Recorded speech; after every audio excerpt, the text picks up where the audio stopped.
মনটা ঠিক ভালো লাগছিল না, এই হঠাৎ করে পৌঁছে গেলাম মায়াপুর। যদিও ভিডিওটা হাওড়া থেকে করা উচিত ছিল, কিন্তু শুরু করলাম নবদ্বীপে পৌঁছে। ফেরিঘাটে পৌঁছে গেলাম।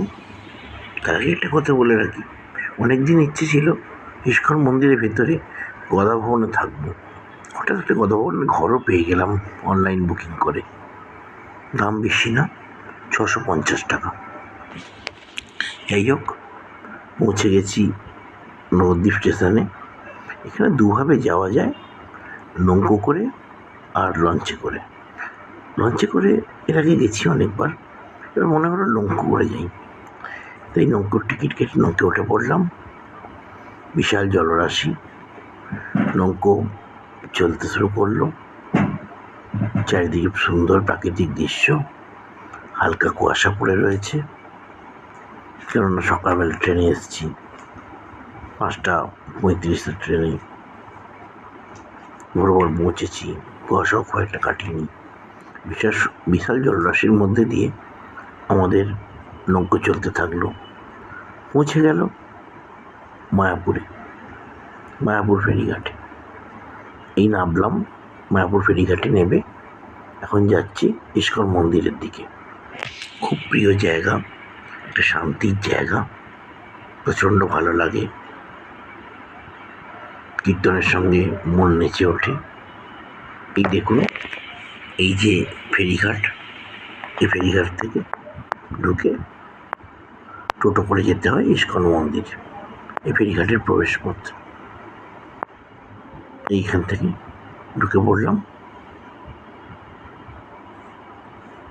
ইস্কন মন্দিরের উদ্দেশ্যে। মায়াপুর যাচ্ছি। আমাদের টোটো ছুটে চলেছে।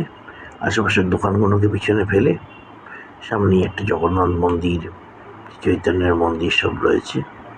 খুব ভালো একটা জায়গা, শান্তির পরিবেশ। মানুষ সারা বছরই ভিড় জমায়। শুধু আমাদের পশ্চিমবঙ্গের মানুষ নয়, দেশের বিভিন্ন প্রান্ত থেকে মানুষ আসে এবং বিদেশ থেকেও প্রচুর পর্যটক এখানে ভিড় করে ইস্কন মন্দিরের উদ্দেশ্যে।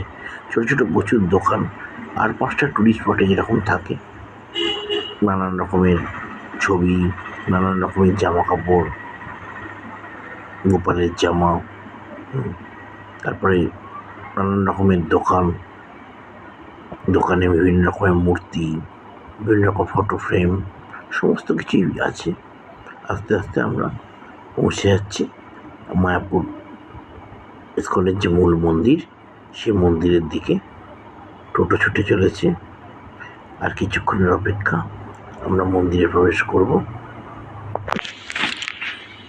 মন্দিরে সারাদিন অনেকবার আরতি হয়।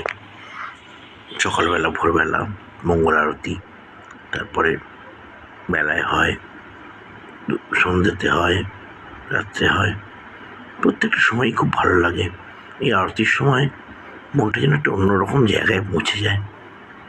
এই দেখুন, দূর থেকে দেখা যাচ্ছে ইস্কন মন্দিরটাকে। এখানে আমরা দেখতে পাচ্ছি আস্তে আস্তে এগিয়ে আসছে।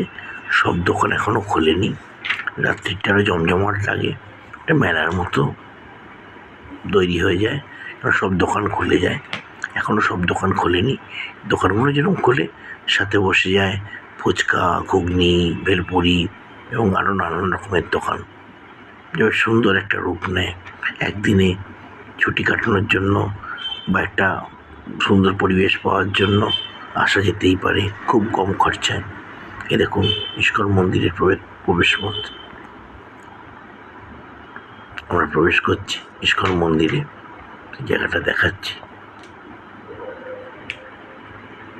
এই গেট দিয়ে ঢোকা, আর ওই পাশের গেট দিয়ে বেরোনো। এই সামনের মন্দিরটার কাজ চলছে, খুব তাড়াতাড়ি শেষ হবে। ভেতরের কাজ প্রায় কমপ্লিট, বাইরে কিছু কাজ বাকি আছে। এটা হলো গদাভবনে খাবারের জায়গা।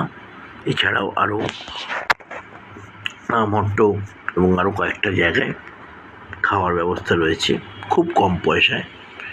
কোনটা 50 টাকা, কোনটা 70 টাকা। গদাভবনে আমরা টিকিট কেটে নিলাম, 80 টাকা টিকিট। খুব সুন্দর খাওয়া দাওয়া, আগেও খেয়েছি। এখানে ভাত, ডাল, বেগুনি, তারপর একটা সবজি, পাঁচমিশালি সবজি, একটা পনিরের তরকারি, চানা দিয়ে পায়েস, রুটি ভাত দুটোই দেয়। এখানে দেখুন সব দোকান পরস্পর দোকান সারি দিয়ে রয়েছে।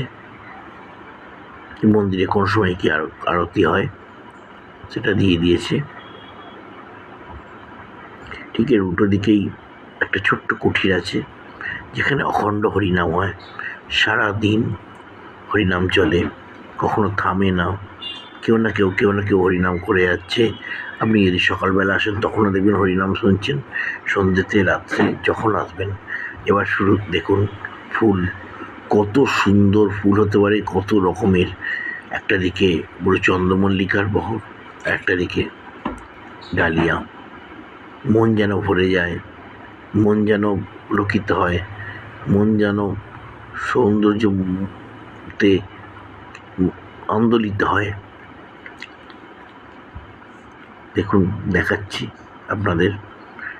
আর প্রত্যেকটা ফুল গাছকে সুন্দরভাবে কাটিং করা, প্রত্যেকটা ফুল গাছকে। প্রত্যেকটা ফুল গাছে ঝাঁক ঝাঁক ফুল ভরে রয়েছে।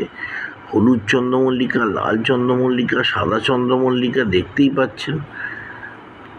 মানে কি অপূর্ব একটা দৃশ্য, যেন সুন্দর করে আঁকা। প্রকৃতির যে কি রূপ, যা মুগ্ধ করে। যেরকম ভগবান গালিচা পেতে দেন তার সবুজ ঘাসে, এখানে যেন ফুলের গালিচা পেতে দেওয়া হয়েছে দুটো দিকে। আস্তে আস্তে মন্দিরের দিকে এগোচ্ছি। এই পথ দিয়ে মন্দিরের প্রবেশ পথ, ইস্কনের মূল মন্দির, যেখানে রাধা মাধব বিরাজমান, সেদিকেই আমরা আস্তে আস্তে এগোচ্ছি।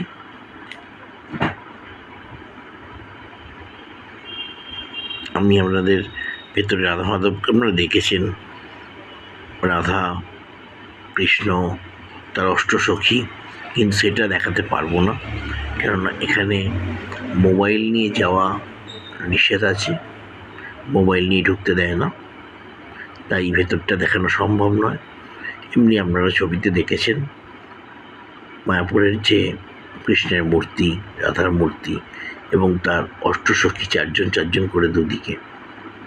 আমি বাইরেটা দেখাচ্ছি, যদি সম্ভব হতো ভেতরেও আমি দেখাতাম নিয়ে গিয়ে, কিন্তু কিছু করার নেই, এদের তো নিয়ম মানতেই হবে। মোবাইল নিয়ে ঢুকতে দেয় না, মোবাইল জমা রাখতে হয়।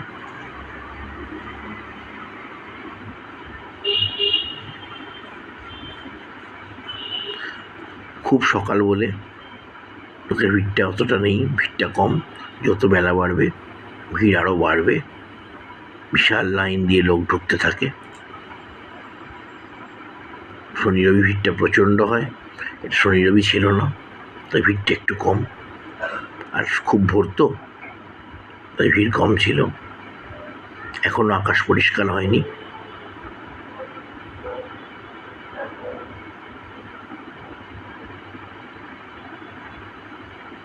এই যে এই মন্দির আর এই প্রবেশ পথ, মন্দিরে ঢোকার প্রবেশ পথ।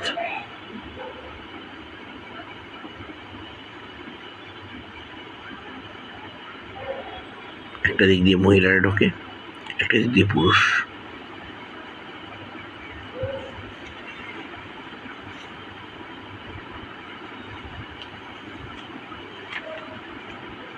এই জায়গাটা একটা সত্যি অপূর্ব জায়গা, একটা শান্তির জায়গা, যেখানে মন ভালো করার জায়গা, যেখানে এলে মন ভালো হয়ে যায়, যেখানে এলে শান্তি মেলে, যেখানে এলে নানান রকম সমস্যা থেকে যেন মনে হয় মুক্তি মেলে।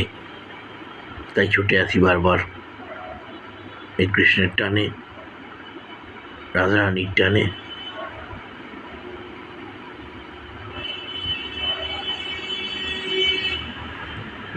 মন্দিরের সামনেটা আমি আপনাদের আবার দেখাচ্ছি, মন্দিরের ঢোকার গেট।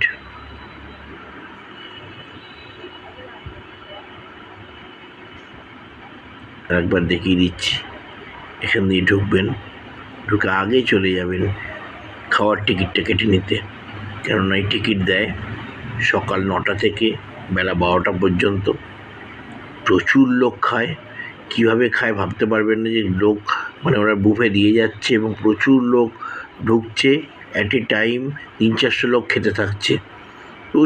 প্রচুর লোক, তাতেও খাবার শেষ হয় না, প্রত্যেকেই প্রসাদ পায়। এই যে সেই যেটা বলছিলাম যে অখণ্ড নাম কীর্তন, সেই জায়গাটা ঢুকেই ঠিক বাম দিকে, আর ডান দিকে হচ্ছে এই কুপন কাউন্টারগুলো।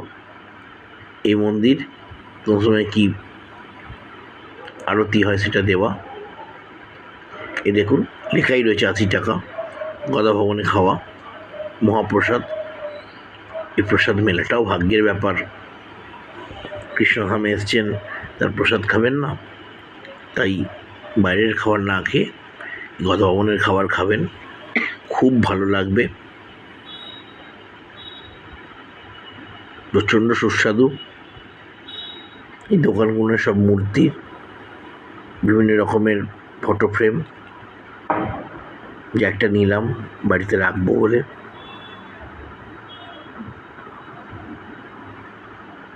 এইসব জিনিসগুলো বিক্রি হয় মোটামুটি দোকানে। বিভিন্ন মূর্তি, আমাদের যে রাধারানী সেও এখান থেকে এসছে, আমাদের যে রাধে মাধব সেও এখান থেকেই এসছে।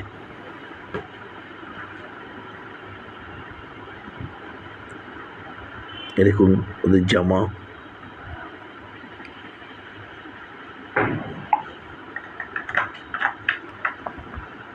প্রত্যেকটা দোকানে এরকম সব জিনিস ভর্তি। সন্ধ্যাবেলাটা খুব সুন্দর সেজে ওঠে।